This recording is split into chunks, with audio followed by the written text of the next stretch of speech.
Christmas night on BBC1 brings out a bit of the unexpected from Dorian. I know. You're lost for words. May I suggest you shouldn't have Dorian. They're beautiful. We're not worth it. Then at 9, guess who? I'm Sally Cambernauld. This is Martin Crosswaite. How are you? Chipping in already? No, I love him. At 9:50, Shirley Valentine. You're 42, not 22. You're just another stupid woman looking for adventure.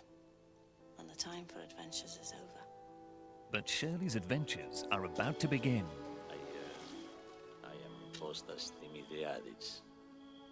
I'm Shirley. Hello. Hello. Keep the hankies handy this Christmas night on 1. My name is Julius, and I'm your twin brother. Oh, obviously. The moment I sat down, I thought I was looking into a mirror. Julius Benedict is honest, upright, and law-abiding. But Vincent, on the other hand... Never sleep with that man, never loan him money, and never believe a word he tells you. Still, they do have one thing in common. She's our mother, is the thing. We are her sons. Twin sons. Arnold Schwarzenegger and Danny DeVito star in the movie premiere Twins, Monday at 7 o'clock on BBC1. The festive fun's too much for Bruce in 10 minutes.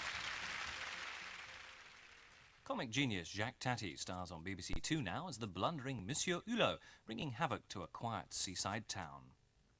You're watching BBC 1. Now, the early evening news with Chris Lowe. It's 5:10.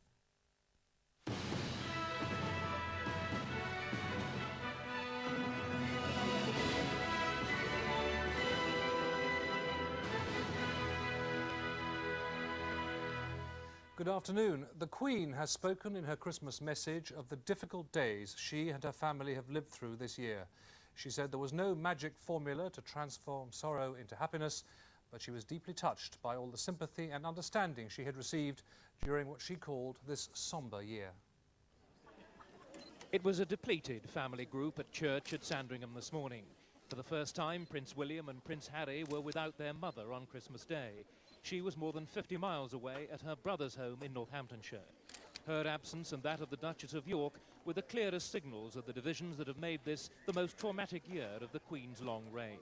A reminder of a recent happy royal occasion was the presence of the Princess Royal and her husband of less than 2 weeks, Commander Timothy Lawrence.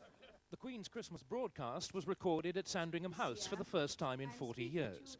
It was itself controversial when it was leaked to the Sun newspaper, and in it she does acknowledge her family problems. Like many other families, we have lived through some difficult days this year.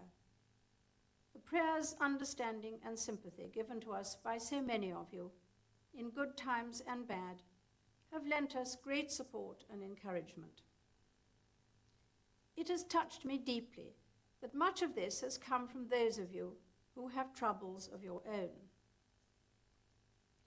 As some of you may have heard me observe, it has indeed been a sombre year.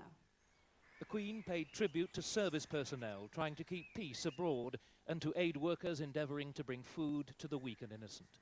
Christmas, she said, was a good time to focus on the problems of others.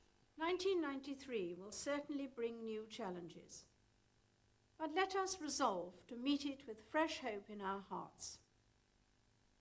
There is no magic formula that will transform sorrow into happiness, intolerance into compassion, or war into peace.